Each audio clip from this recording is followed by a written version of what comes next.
দায়িত্বে রেখে আপনারা দেশ পরিচালনা করবেন, দেখবেন এই দেশ সোনার দেশ হয়ে যাবে। কথা বলেন ঠিক কিনা? কাউকে মাইনাস নয়, ম্যানেজ করে দেশ পরিচালনা করতে হবে।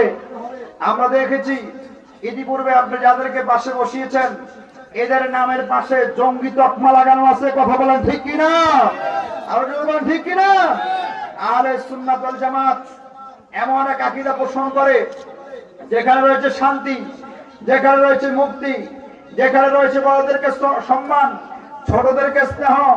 এরা টেন্ডারবাজিতে বিশ্বাস করে না, এরা চালাবাজিতে বিশ্বাস করে না, এরা মার ধরে বিশ্বাস করে না, এরা বোমাবাজিতে বিশ্বাস করে না। আহলে সুন্নাত ওয়াল জামাত আল্লাহ রাসূলের দেখানো পথ মত অনুযায়ী শান্তি শৃঙ্খলা নিয়ে এই দেশের মধ্যে বসবাস করে। কথা বলেন ঠিক কিনা? আরো জোরে বলেন ঠিক কিনা?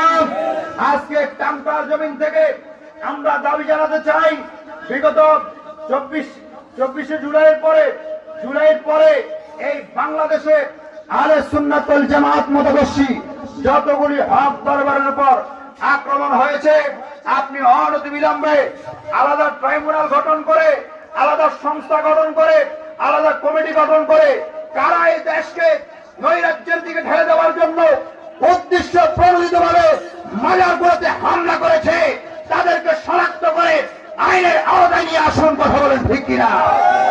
আপনি যদি তাদেরকে আইনের আওতায় আনতে পারেন, ভবিষ্যতে আর কেউ এহেন কার্যক্রম করার সাহস পাবে না। কথা বলেন ঠিক কিনা?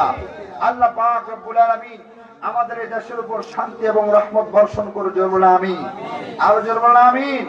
আল্লাহ পাক রব্বুল আলামিন আমাদেরকে আহলে সুন্নাত ওয়াল জামাতের উপর অটল এবং অবিচল থাকার তৌফিক দান করুন। জোরে বলেন আমিন। কোরআন সুন্নাহ ইজমা কিয়াস আকিদা আহলে সুন্নাহর উপর অটল এবং অবিচল থেকে আমাদেরকে কবর যাওয়ার তৌফিক দান করুন। জোরে বলেন আমিন।